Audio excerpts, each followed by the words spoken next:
getting set up. There's Amy Sorrano. There she is. Oh my goodness, that's awesome.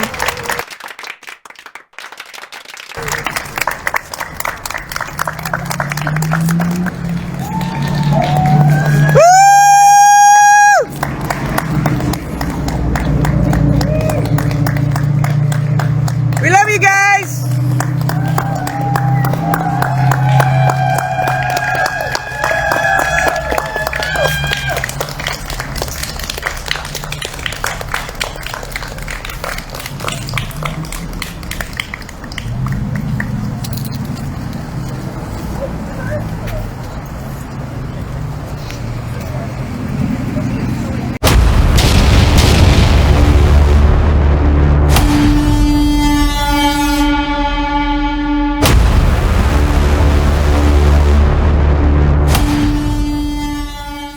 First activist ever to be convicted in Canada. I'm a little upset. It's like, they think that this is going to stop us. 30 days in jail. Could have given her 2 years. 10 years. She still would have done it again. I'd still do it again. Fuck it. We're here in their support, and we will not rest until justice is served. Simple as that. Okay, shift over. No. Stay where you are. Okay. How about I say 3 more things? All contradictory.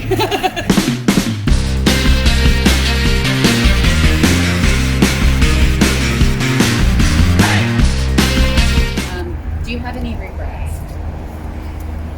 No, I stand firm in the fact that no matter what legal repercussions we face, it still would pale in comparison to what those animals endure. Even us being in a jail cell, we will have more freedoms than animals do inside gestation crates or battery cages. Those animals inside farms aren't afforded any amount of life or privilege at all. There's nothing in those farms that makes life worth living, and we have the privilege to amplify their voices and fight for them and expose the atrocities that are happening to them. And if that means spending 30 days behind bars, so be it. I asked this morning, I didn't actually get a yes or no to this. Would you do what you did again? I'll answer again that I don't regret what I did. And what was the sentence imposed today? What was the final decision of sentencing? 30 days imprisonment, served intermittently, so on the weekends. And then after that, we've got 12 months of probation. What do you think of Justice Verhoeven's, statement that unlike other peaceful civil disobedience actions, this one had such a large negative impact on the community? Where's the proof of that? Why wasn't evidence of that then brought to trial? There was no evidence that this massive negative impact to community, or even to the Benedict family themselves, was had. The only negative impact that they agreed happened was embarrassment. That people saw what they do to animals. And that's not a crime. I just have one more thing. The judge said today in court, he described the protests, which he said you guys played a significant role in, and among the aggravating factors, he described it as a carefully planned and orchestrated mass invasion.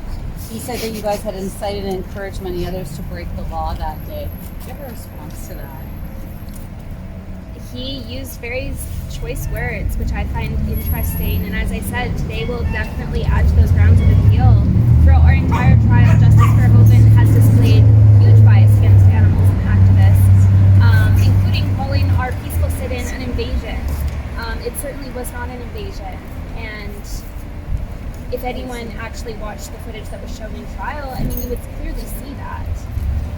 Did we trespass? Yes. Did we go and sit in front of caged animals and document what's happening to them? Yes. And then once our negotiation was met, we peacefully left.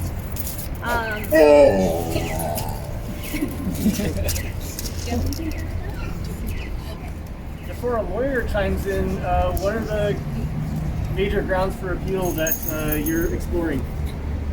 There's been misconduct and negligence from essentially every party that's participated in this case. The Abbotsford Police, the BCSPCA, our judge, and the fact that there's been mysteriously lost evidence.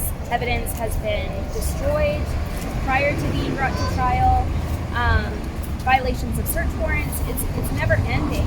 Breaching confidentiality agreements and handing people over to the police despite having an agreement to not do so.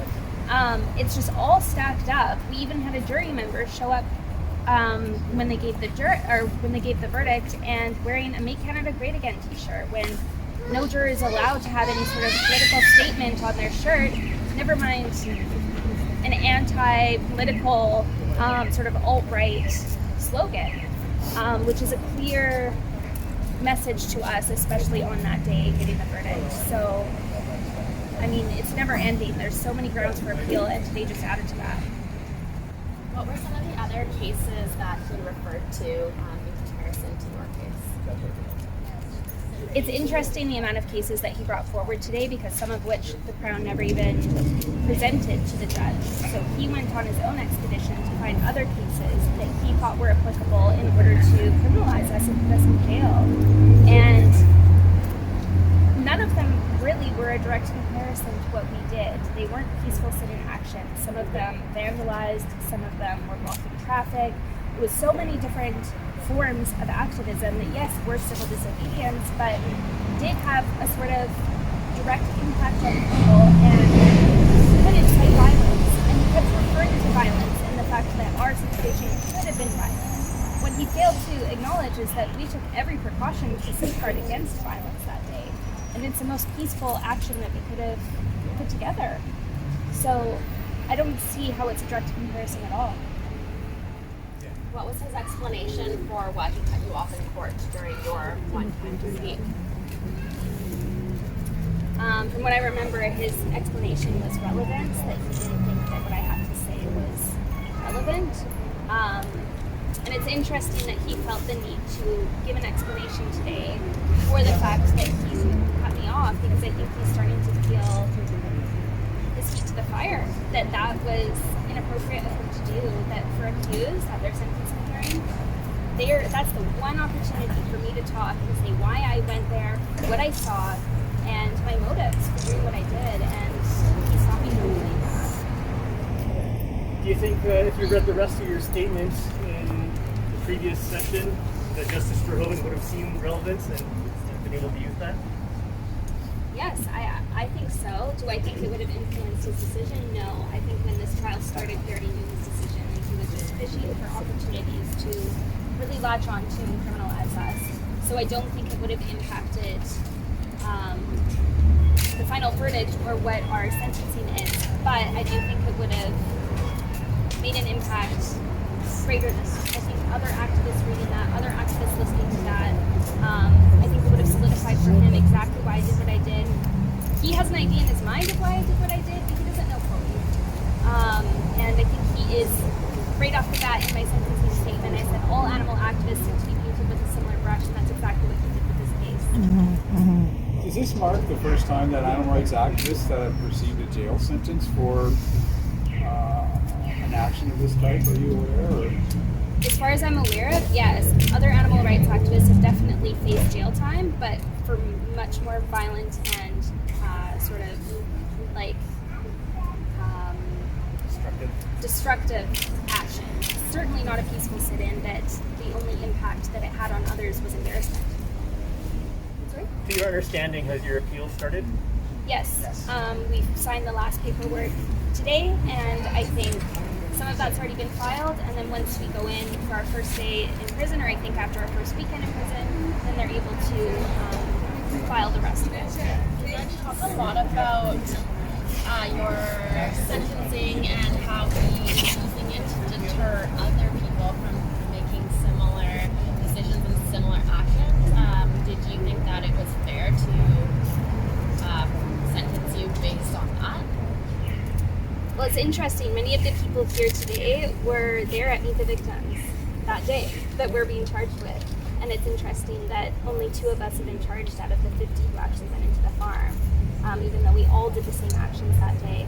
And criminalizing someone to deter other activists from doing similar actions or different actions that are illegal, I see where he's trying to go with this, but it's absurd. Look at history. When has that actually worked? when has that actually worked? It doesn't. All it does is invigorate activists to get more angry and more loud and go out there and do it even bigger and better next time. And I think that's exactly what is going to happen. And putting us behind bars, all that does to me is grow my empathy for animals who are in a much smaller confined area every single day of their life. They never get to experience it outside. One day Nick and I will walk free, and we only have to go in on the weekends. And then we can go outside and experience all of this, but the animals never can do that. So it just strengthens my resolve, really. And I hope it lights a fire under a lot of other activists that watch this. And I also think that a lot of activists need to realize that 200 of us were at Meet the Victims that day. We and I are the only two that are facing any kind of consequences. So if you take a look at the numbers, if you're afraid to do something like this, don't let it scare you. Let this inspire you to continue to take action. Maybe join in something like this if it comes your way, because as the numbers speak, like all of you were part of Meet the Victims. We're all part of this, and we're the only two that are facing any kind of consequences. So let this inspire you. Don't let it deter you.